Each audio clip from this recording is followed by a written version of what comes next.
Howdy folks, welcome to the Daily Coin. My name is Rory and today is Friday, June the 16th, 2017.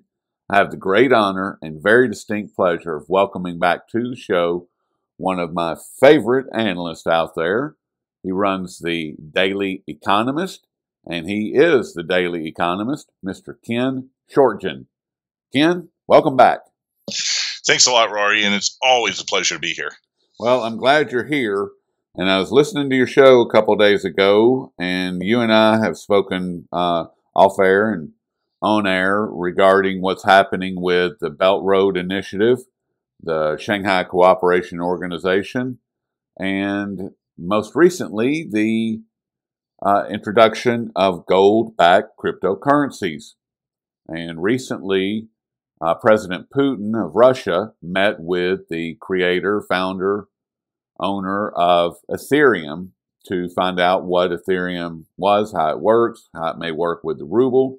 What do you think as far as what's happening with Zen Gold, 1 gram, the coming online later this year, Oracrypt, also the RMG, the Royal Mint Gold, owned by the CME Group? How are these gold-backed cryptocurrencies going to work in conjunction, if at all, with the Belt and Road Initiative within the Shanghai Cooperation Organization? Yeah, and it extends even more than that, but we'll start with there. The Belt and Road Initiative has multiple different caveats. One, it's going to give China a direct link across Eurasia, Asia, parts of Africa, the Middle East, and then, of course, into Europe. And it's going to be a direct channel for trade. But what it also is going to do is it's going to increase China's hegemony. See, where the United States would build military bases, China is going to build infrastructures all along the Silk Road, and they're going to put in banks. And the purpose behind that is that they're going to bring a return to bilateral trade using a nation's sovereign currencies. China has come to the realization that the world no longer needs a polar reserve currency, the dollar. They hate that whole idea. And China, contrary to what everybody from the West keeps saying about China, China does not want to take over dominion over the reserve currency, because they realize that it is both a blessing and a curse, because to facilitate a singular polar reserve currency, you have to continuously and forever print dollars, because the world requires dollars for being able to purchase energy, commodities, their own reserves, and trade, because they're using that as a medium of exchange. China doesn't want to do that. As a matter of fact, China has a twofold thing. They joined the IMF so they could become part of the basket of recognized currencies to start their internationalization. Then they coordinated with City of London, who is now on a small scale selling bonds. And something else that came up just 2 days ago that came under the radar, that the ECB has dumped $500 million US dollars, or 500 million euros in their dollar reserves. They've dumped that, and they've replaced it with RMB. So now we have central banks that are getting increasing their RMB reserves. We're getting the Western financial centers who are internationalizing the yuan by printing the yuan bonds, and then China, of course, is going to start increasing this along the Belt and Road. That's another reason for the AIIB. Because the AIIB serves many different purposes. It's not just for creating infrastructure. It's not for creating, helping emerging economies. It's also going to be a centralized place where all of these countries who have dollar reserves and want to get away from them can sell them to the Chinese without the fear that the U.S. is going to bring down the hammer militarily on them if they start dumping dollars. And China is going to do it through the AIIB, which is recognized, and there's not much a darn thing that the U.S. can do. So that's going to be the central point. And once you get rid of all the dollar reserve, dollar currencies, then countries can then bring their own currencies back into focus. This is no longer post-World War II, where the economies of the world are devastated, productivity in Europe and that is devastated, and you needed a singular gold-backed medium of exchange that was accepted worldwide. That's no longer necessary. Right. But, hasn't been for a long time. Exactly. But China also recognizes the point that the current fiat currency system we have is inevitably going to fail. Heck, the Chinese created paper money. You think they don't know the inevitability of a fiat currency system? So that's why they've been accumulating gold. And gold, of course, is going to be the backstop, once again, for whatever currency or trade that takes along. Well, as they slowly build, either accumulating countries in the AIIB, increasing the number of individuals in the Shanghai Cooperation Organization, bringing their own, how did the Romans conquer the world? They built roads. Right. And so this is what that's going to do is, and who's jumping in on board right away? Somebody who is a link to both China and Asia and to Russia and Eurasia, Kyrgyzstan. And Kyrgyzstan is in the process of also creating a gold-backed currency, only they're looking at a gold-backed cryptocurrency. Right. Why cryptocurrency? It's not what you think in the sense of a decentralized Bitcoin outside the purview. That was the introduction to a currency that cannot be controlled. But the fact of the matter is the blockchain. I truly think that Bitcoin, I think a lot of these other cryptocurrencies are going to go by the wayside at an eventual point. The blockchain is going to be the technology of the future. And what you were saying about Russia, working with the Vitalik, the creator of Ethereum, he was doing it for two reasons. One, he was talking about the creation of a cryptocurrency, a national sovereign cryptocurrency.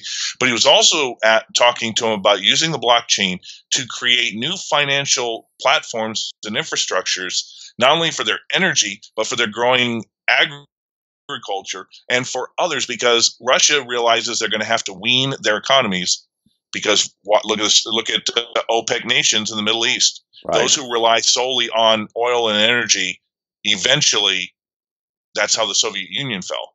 The United States was able to force down the price of oil, bankrupted the Soviet Union. There you go. Putin realizes that they want to have dominion over it, but can't be their sole industry. Right. Otherwise, they're susceptible to economic warfare. And they're going to use the blockchain to do this. Well, what does the blockchain do? Guess what? Bye-bye SWIFT. You no longer need a centralized payment messaging system to deal with all of these currency transactions and exchanges. You have the blockchain, which keeps track of everything, and then you put things into a cryptocurrency system, and then the final step, of course, is at the sovereign level is going to be gold-backed, so people will have trust and confidence in the money, in the cryptocurrency, because it's going to be gold-backed. And I think that is the reason that China and Russia have been acquiring all of the gold. They didn't know how it was coming back into the system, but they knew that it was coming back into the system, and they were going to ensure that it comes back into the system in order to uncover the lie that fiat currencies tell, and to kill that lie, and to make sure that, at least for a while, that it doesn't have life at all. And now, like you were saying, the introduction of the cryptocurrencies, or more specifically the blockchain technology, that now they have a way to make all of this occur inside of their already developed alternatives to the SWIFT system. No, and you know what? To be honest, this is the beginning stages of all this. Yes. Even the blockchain is still, it's so new, it still squeaks. They haven't finalized it, and they haven't solidified it, and they haven't brought it so its encryption is invulnerable. But on that side note, I have an observation, and it could be completely wrong, but Big Swear has been the key investigator of the Road to Ruta model. where he believes that Greenspan started this concept of going to a fiat currency, expand it till it explodes, use it to build your infrastructure, and then eventually go back to a gold-backed system. Well, the interesting thing is, if you take a look at everything that's being done in the United States, the true place that the road to Ruta model is taking shape is not the U.S. It's China. Right. China expanded their fiat currency system and built the infrastructure and the modernization and the plants while accumulating gold, so that they know. And see, there's a number of different analysts who I've been listening to on some of the different podcasts, and they're dead right in many ways about China. China really is, financially and monetarily, they are on the cusp of collapse. Okay. But I truly believe that this is their intention. This is their intention, because I believe if China collapses financially, the West is going to do the same thing. Because China is instantly going to dump over $1 trillion or more of reserves. That's going to devastate the bond market in the West, which is already toast. Right. And then they're going to instantly erase their debt, because it's almost all internal. Right. And then they're going to bring about a gold-backed currency, which will solidify their monetary system in a very short amount of time. But once they do that, they realize that the entire world changes. Once you bring a gold-backed system, the entire world changes. And China, who is it? Jim Willie has said he doesn't believe, and neither do his sources, that China and Russia want to be the ones to take the blame when the West collapses.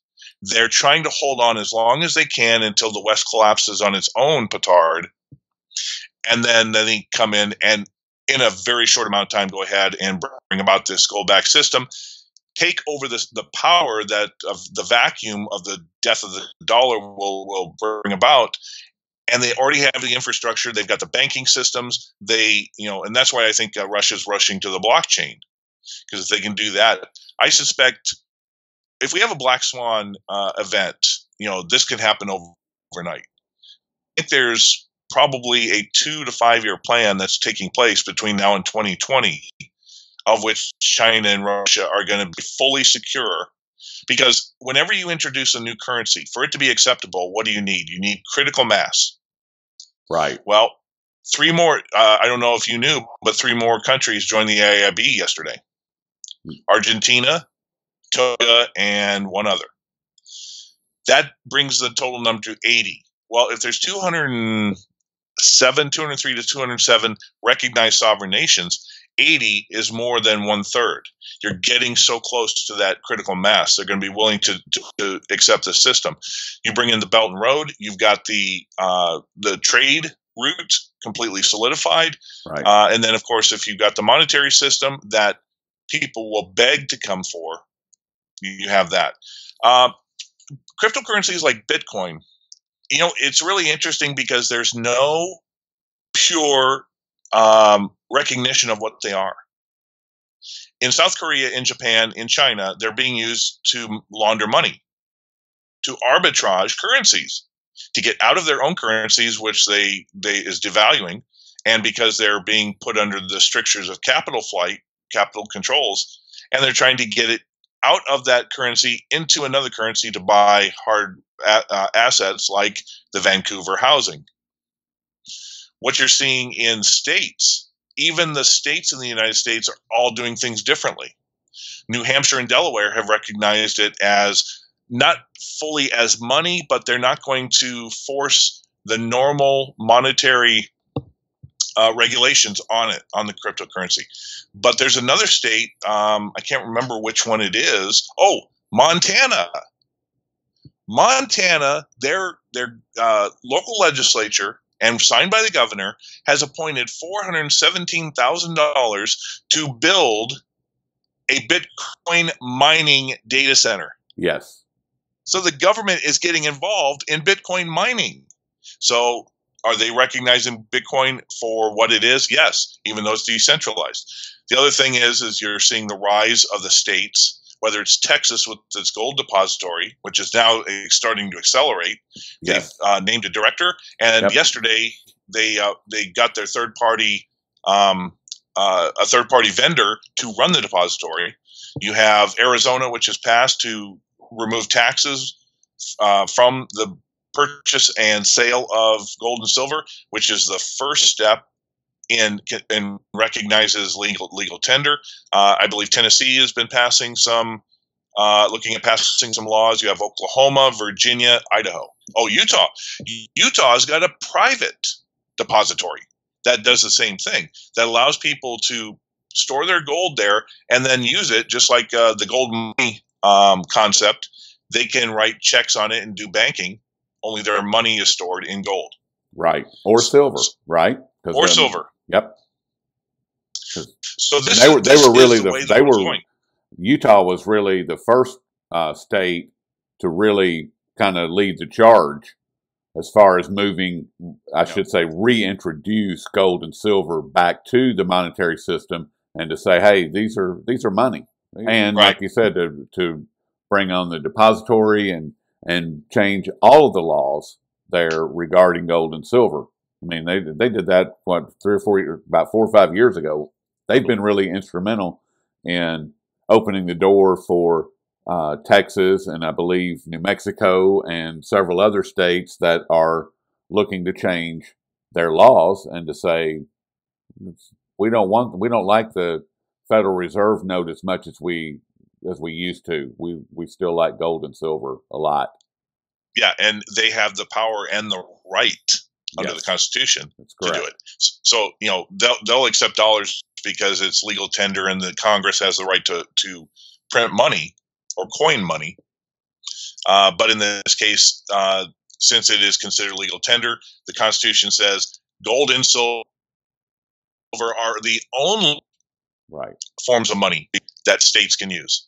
And sure enough, they're taking that little caveat in our wondrous document and using it as a way to, in a sense, rebel. And it's kind of interesting, isn't it? This rise in the states suddenly recognizing gold and silver as money again started about the time of the Ron Paul Revolution, when he ran for the presidency in 2012, and the few years leading up to it, when he was fighting, the end the Fed movement, and et cetera. That frequency wasn't just a political movement. It started bringing states to the point that they had to recognize there was a problem with the monetary system, and gold and silver was the best alternative. And if we look at it from a completely different angle, you can see that the states are recognizing that they have the power over the federal government, and more they are exercising that free will to say, you can't tell us what to do regarding cannabis. You can't tell us that we have to allow your federal drones to fly over our property, because and that's really, to me, that's the most exciting part of it. It has to start with gold and silver, because gold and silver expose the lie that fiat currency tells. Every fiat currency ever created ends in despair for the citizens, period. And it also has to corrupt the entire system, something I've been saying for a year or so, that once a fiat currency comes into existence, then the government and every aspect of life has to become corrupt in order to cover up the lie that the currency is telling. Gold and silver will end that instantly. It will expose that lie. And as people start coming to their senses, like the state of Utah, Texas, New Mexico, various other states that are coming to their senses and saying, wait a minute, gold and silver are money. It says so right in the Constitution. It's been money for thousands and thousands of years. And then that awakens everything else to where they say, well, wait a minute, the Constitution says we have the power, not the federal government, so get out. Or right. And the interesting thing about this is once dollar hegemony dies, I think you are going to see the power of the federal government diminish greatly. And that's why those states that are preparing for this, just like you could almost compare them in a sense to what China and Russia are doing, and now Kyrgyzstan and a few others. But those who are preparing for the end of the dollar and building a foundation on gold and silver are going to be the ones who survive. Because I think once the dollar goes, how's the federal government? Okay, the federal government can print to pay its to keep itself the heart beating. But once the world no longer accepts the dollar, then any money printing suddenly turns into high inflation, hyperinflation. Because what are you going to do with it? You can only use it for buying goods and services within your borders. We don't have any. Right. And so it's instantly going to make it hyperinflationary. Yeah, which means that it's a step away from being non-existent. Right. And as Rob Kirby in a couple interviews has talked about recently, the rise of Bitcoin, the rise of cryptocurrencies, and even we'll put in the rise of states re-recognizing gold and silver. This is a rebellion against a dying dollar, pure and simple. If government's fiscally responsible when it came to money, then there would be no need for this. Right. But the fact of the matter is that governments have nobody to blame but themselves. The reason we went off the gold standard, of course, was LBJ and Nixon started subsequently increasing the money supply even when we were on the gold standard before 1971, and it inflated the dollar, or devalued the dollar in relation to its trade partners. France said, enough of this, we want the gold. Right. Why? To fight the Vietnam War. Well, Right. The Vietnam War was a meaningless, unnecessary war. But the military-industrial complex after the Cuban Missile Crisis needed something to build itself up. So, once you take away the dollar and the ability to print that money, a lot of these mechanisms and entities and infrastructures that have been built that pretty much run the government over the last 40 years, they're gonna fade away as well. We can only hope. Yeah, and I think this is what you're seeing in Qatar as well. The whole purpose behind Qatar is that Qatar was in the process of making a deal to move into Russia's camp. Well, if Qatar moves into Russia's camp, Iran's already in Russia's camp, Iraq's going to move into Syria and Russia's camp. Saudi Arabia has no more oil. That's why they're attacking Yemen. They're trying to get the reserves down there. And if Saudi Arabia no longer can be viable and stable, then the whole petrodollar system collapses. If the whole petrodollar system collapses, the world suddenly looks, why do I need dollars? So it's a twofold front. This is why Russia is really being tagged as an enemy. It has nothing to do with Ukraine. It has nothing to do with the elections. It has nothing to do with this. Right. It has it because Russia is chipping away at the petrodollar system. They have the audacity to start selling oil in yuan and rubles, and the economic sanctions have backfired. Big time. And they sort of revealed or removed the curtain on the U.S.'s aiding of ISIS in the Syrian conflict and with Al-Qaeda, when they simply went in 2 weeks and pretty much destroyed, the army that U.S. had for over a year hadn't been able to even mess with. So Russia is embarrassing Washington at every turn. Yes. And they're also this fear about taking away, because once those pipelines go in, then the petrodollars, for all intents and purposes, petrodollar is dead, because it's going to bypass both Saudi Arabia going through Syria. Syria is out of the petrodollar. And then I don't know if you saw recently finally the dissemination of the emails, Hillary Clinton's email. Pure and simple, the emails said that the reason they went in and killed Gaddafi and took over Libya was because of the gold-backed currency that they were creating for Africa. Period. Yes. Well, we already knew that. I mean, but it is good to have confirmation, by the head thug. Yeah, and I'm waiting for a secretary or for any nation to go before the UN and demand that the U.S., Hillary, all of them be charged with war crimes, because that was an unlawful act. The proof and evidence of the assassination of a world leader for no real reason except to protect your own currency. Well, I'm waiting for the day of the isolation to be done, and to bring about going to the UN and just hammer the UN with all these human rights and these war crime charges over and over and over and over, and just keep it in there. That's when you see Washington back down, and that's when you see things start to change a little bit. But we can always dream. I think it's coming. I really do. I mean, it won't come from Russia and it won't come from China, but it could come from basically anywhere else, any other nation. I mean, it could come from Libya, it could come from Iraq, but odds are it won't come from this charge on the UN, won't come from Russia or China because they don't want to be seen in that light. No, but we're also seeing it in the cryptocurrencies. We're seeing it in the cryptocurrencies. Just this week, I mean, Wall Street had said nothing about cryptocurrencies. And all of a sudden, Goldman Sachs is now covering it for his clients.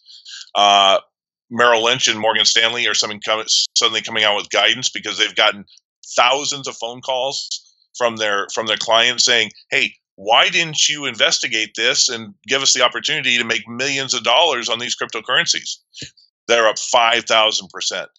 You're also seeing the Bundesbank, the head of the Bundesbank, the central bank in Germany, who came out and said not only does he fear that cryptocurrencies will make the next financial collapse worse, because everybody now has an alternative to get their when the bank runs start happening, they can get their money into cryptocurrencies. Right. And the liquidity will be instantly dried up. And okay, you've got your money in a cryptocurrency on a jump drive. How in the heck is the government going to confiscate that from you so they can recapitalize their banks? Impossible. And so, with that being said, the head of the Bundesbank came out and said, we need to create our own central bank and sovereign cryptocurrencies as a means to do this, so that when they do the instantaneous, the financial crash comes, they can do a bank holiday, they can move all the physical digital money into their cryptocurrencies, which then protects them and locks it out from people being able to do a bank run. They already have that, Ken. It's called the utility settlement coin. It was developed about 2 years ago, and it was designed and built using the blockchain for the specific purpose of central banks using it.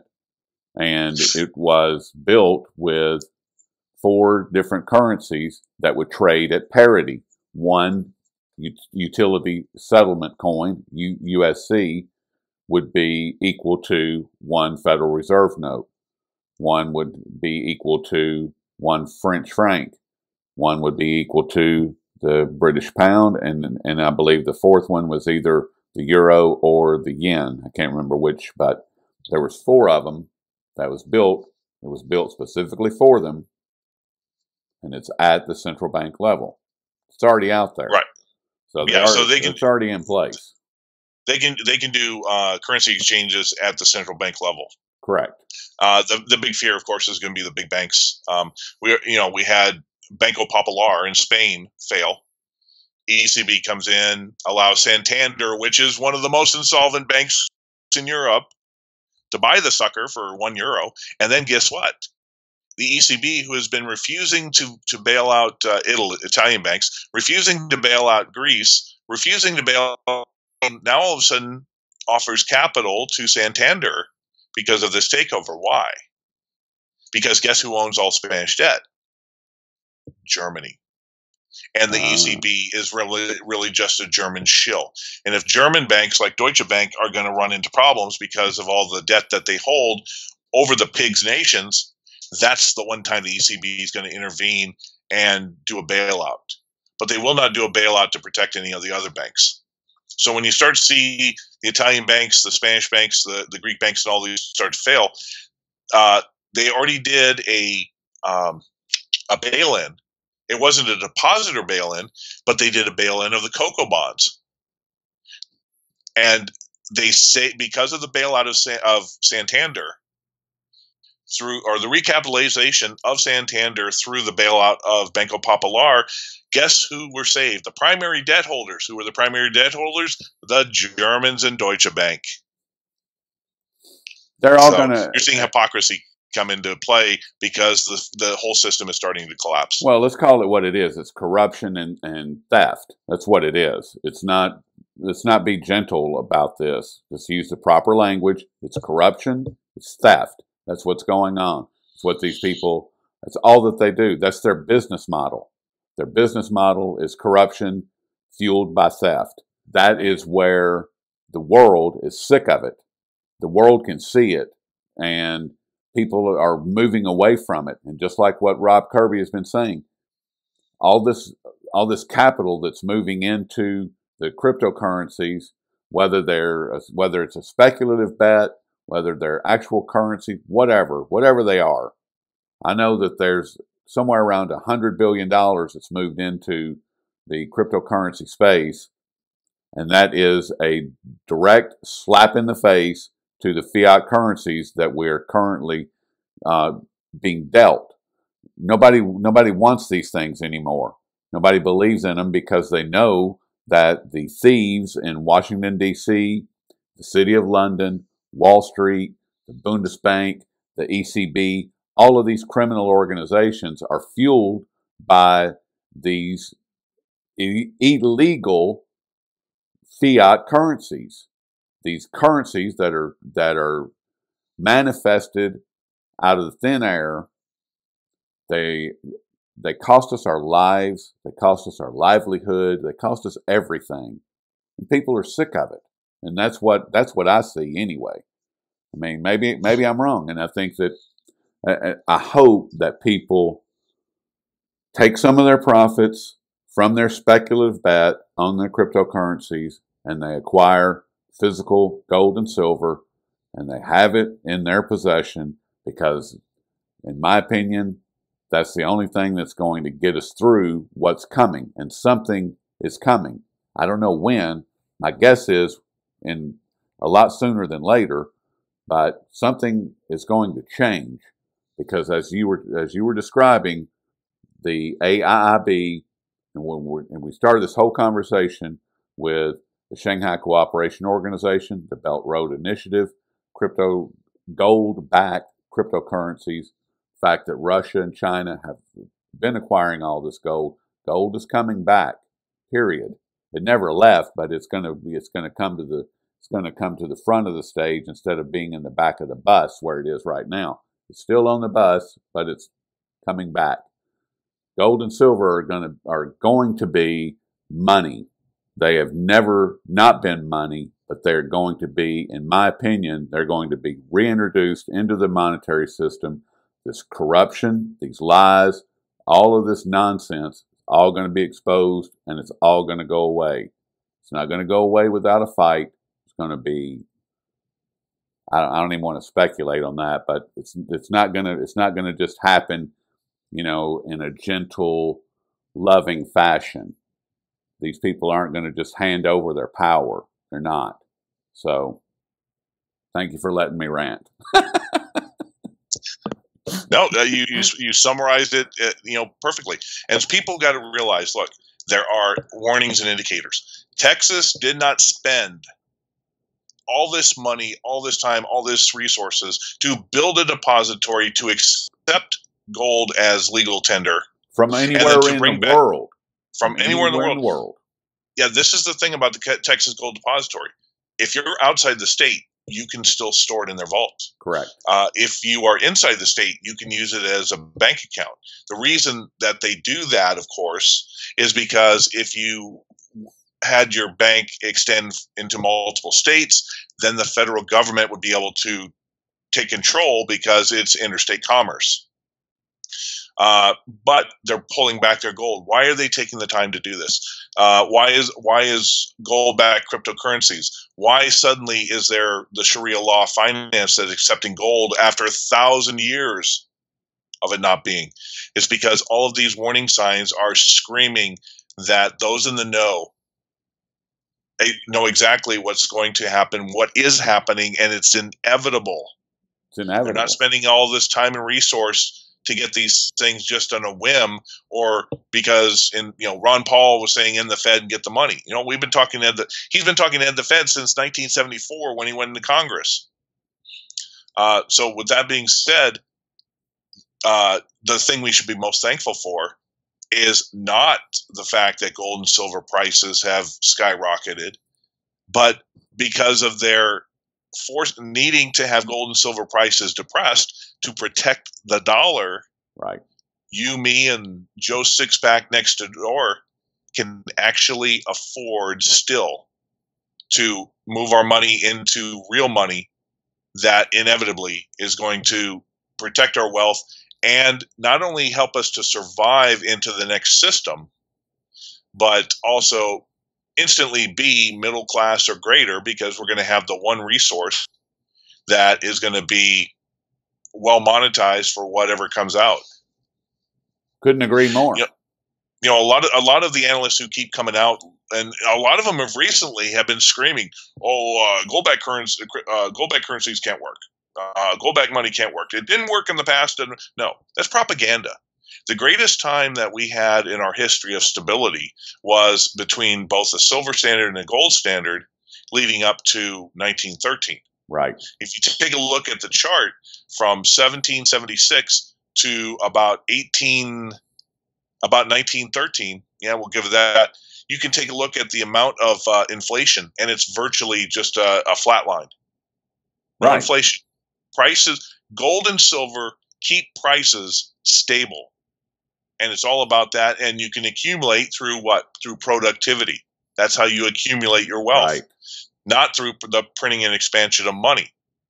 That devalues your purchasing power, et cetera, et cetera. So, with that being said, those who get up, all up in arms, well, they're just protecting this debt-based system of $350 trillion out there. But they're living in a fantasy world where they say there's not enough gold to back all the money. Well, there is. If you don't use the old model of a fixed price of gold, but instead allow the gold price to float. If you allow the gold price to float in relation to everybody's currency, then what that does is as one country decides that they want to be fiscally responsible, their currency, which is gold back, is going to be much stronger and more confident. They're going to bring in all the trade. If the United States wants to play the same games they're doing and expand their money supply and don't have enough gold to back it, then the value of gold in dollars is going to skyrocket, and everybody in the world is going to know that the United States dollar is worthless, and they're not going to deal with it. Right. That's exactly right. And I think that's the type of system that we're going to have. Yep. I think that is what China in particular has been saying that they want for several years now. I mean, you go back to their conversations with the IMF really started at the time of when the Great Depression kicked off in 2008, 2007, 2008. That's when China immediately started bending the ear of the people at the IMF, saying, "Look, this whole world reserve currency is it's not really working. They're exporting inflation over here by the bucket load, and we need to stop that." And they couldn't do it, and the IMF said, "Deal with it," basically.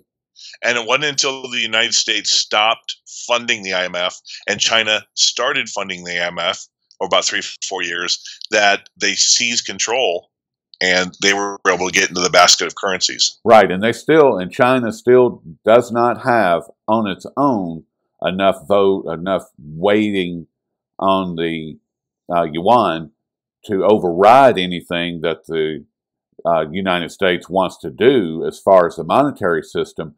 However, what they have is the BRICS nations, and the collective of the BRICS nations. I think there only needs to be one more nation recognized by the IMF on the eastern side, and it may have already happened, but they were within 0.2% of being able to tip the scale to where the United States would not have the sole power of veto.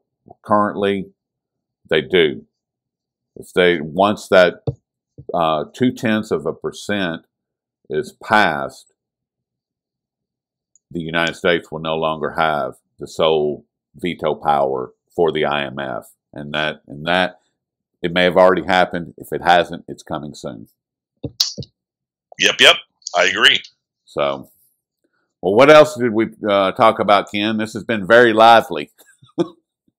Well, I don't know if you saw, I wrote an article the other day that Congress has submitted a bill. Yeah, they submitted a new bill that's currently on the floor of the Senate called the Combating Money Laundering, Terrorist Financing, and Counterfeiting Act of 2017.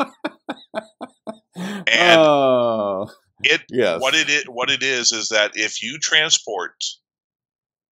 demand from your bank or transport $10,000 or more in any capacity, and you do not fill out a form that's submitted to the Treasury Department, then you are automatically, your money can be confiscated, no questions asked, no charges, nothing. Just take and your money. They're also specifically naming if you move money into a safety deposit box, you must fill out a form. If you buy Bitcoin, you must fill out a form. If you buy gold and silver over $10,000, you must fill out a form. This hasn't passed completely yet, but it's taking civil forfeiture to the nth degree. So those who want, what they're trying to do is they're trying to keep your money cash in a bank, so pure that and they simple. Can steal it. They can both steal it, and to ensure that when the banking collapse comes, they have a modicum of liquidity. Right, so that they can steal it. That's what it comes down to. If they have your funds in their system, then they can take it. If your funds are not in their system, they cannot take it. That's the bottom line. And that's what this law is about. They can dress it up with terrorist or whatever boogeyman that they want to pull out of the air. It doesn't matter. The bottom line is we are going to force you, dear citizens, we're here to help. We're going to force you to keep your money in our system so that we can steal it. That's the bottom line. Yeah, the current system, they steal it from you slowly. In a financial crisis, they steal it from you quickly. That sounds like bankruptcy. I played Monopoly before. Well, thank you for reminding us of that, Ken. And certainly appreciate all your time this afternoon. I think we've gone a little bit longer than what I wanted, but it's all good. It's very good information, I think. And we've been speaking with Ken Schortgen.